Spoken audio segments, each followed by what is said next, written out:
I was appointed as Goodwill Ambassador for UN Women 6 months ago. And the more I've spoken about feminism, the more I have realized that fighting for women's rights has too often become synonymous with man-hating. If there is one thing I know for certain, it is that this has to stop.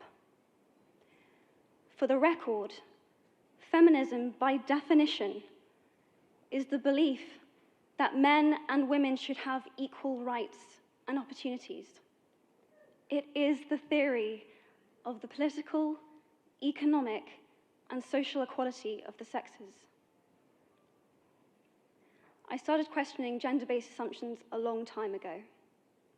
When I was 8, I was confused being called bossy because I wanted to direct the plays that we would put on for our parents, but the boys were not. When at 14, I started to be sexualized by certain elements of the media. When at 15, my girlfriends started dropping out of their beloved sports teams because they didn't want to appear muscly. When at 18, my male friends were unable to express their feelings. I decided that I was a feminist, and this seemed uncomplicated to me. But my recent research has shown me that feminism has become an unpopular word. Women are choosing not to identify as feminist. Apparently, I am among the ranks of women whose expressions are seen as too strong, too aggressive, isolating, and anti-men, unattractive even. Why has the word become such an uncomfortable one? I am from Britain, and I think it is right that I am paid the same as my male counterparts. I think it is right that I should be able to make decisions about my own body. I think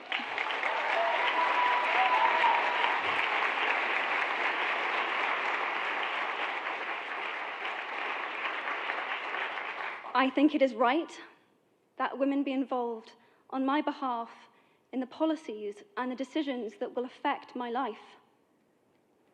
I think it is right that socially I am afforded the same respect as men. But sadly, I can say that there is no one country in the world where all women can expect to receive these rights. No country in the world can yet say that they have achieved gender equality. These rights I consider to be human rights, but I am one of the lucky ones. My life is a sheer privilege because my parents didn't love me less because I was born a daughter. My school did not limit me because I was a girl. My mentors didn't assume that I would go less far because I might give birth to a child one day. These influences were the gender equality ambassadors that made me who I am today. They may not know it, but they are the inadvertent feminists who are changing the world today. We need more of those. And if you still hate the word, it is not the word that is important. It's the idea and the ambition behind it. Because not all women have received the same rights that I have. In fact, statistically, very few have been.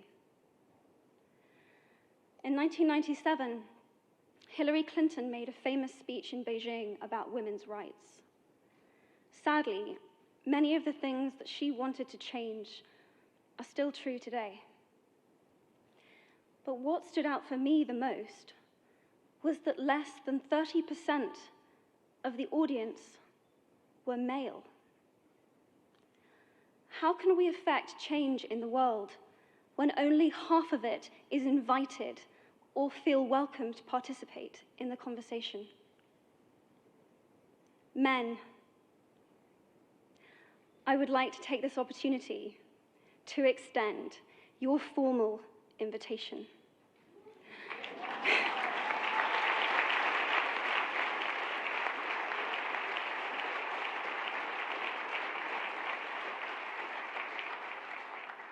Gender equality is your issue too. Because to date, I've seen my father's role as a parent being valued less by society, despite my needing his presence as a child as much as my mother's. I've seen young men suffering from mental illness, unable to ask for help, for fear it would make them less of a man or less of a man. In fact, in the UK, suicide is the biggest killer of men between 20 to 49, eclipsing road accidents, cancer, and coronary heart disease. I've seen men made fragile and insecure by a distorted sense of what constitutes male success. Men don't have the benefits of equality either.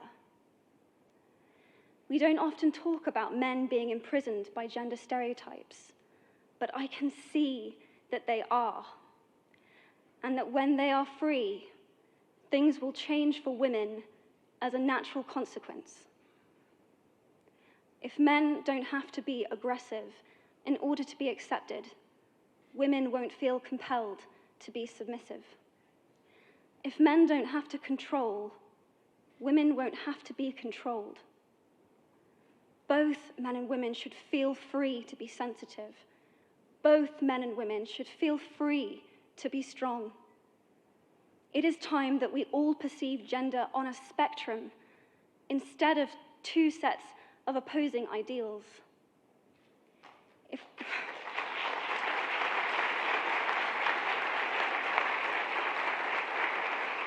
If we stop defining each other by what we are not and start defining ourselves by who we are, we can all be freer. And this is what he, she is about. It's about freedom. I want men to take up this mantle so that their daughters, sisters, and mothers can be free from prejudice, but also so that their sons have permission to be vulnerable and human too. Reclaim those parts of themselves they abandoned, and in doing so, be a more true and complete version of themselves. You might be thinking, who is this Harry Potter girl? And what is she doing speaking at the UN? And it's a really good question. I've been asking myself the same thing. All I know is that I care about this problem, and I want to make it better. And having seen what I've seen, and given the chance, I feel it is my responsibility to say something. Statesman Edmund Burke said, "All that is needed for the forces of evil to triumph is for good men and women to do nothing." In my nervousness for this speech, and in my moments of doubt, I've told myself firmly, if not me, who? If not now, when? If you have similar doubts when opportunities are presented to you, I hope that those words will be helpful. Because the reality is that if we do nothing, it will take 75 years, or for me to be nearly 100, before women can expect to be paid the same as men for the same work. 15.5 million girls will be married in the next 16 years as children. And at current rates, it won't be until 2086 before all rural African girls can have a secondary education. If you believe in equality, you might be one of those inadvertent feminists that I spoke of earlier. And for this, I applaud you. We are struggling for a uniting word, but the good news is that we have a uniting movement. It is called He for She. I am inviting you to step forward, to be seen, and to ask yourself, if not me, who? If not now, when? Thank you very, very much.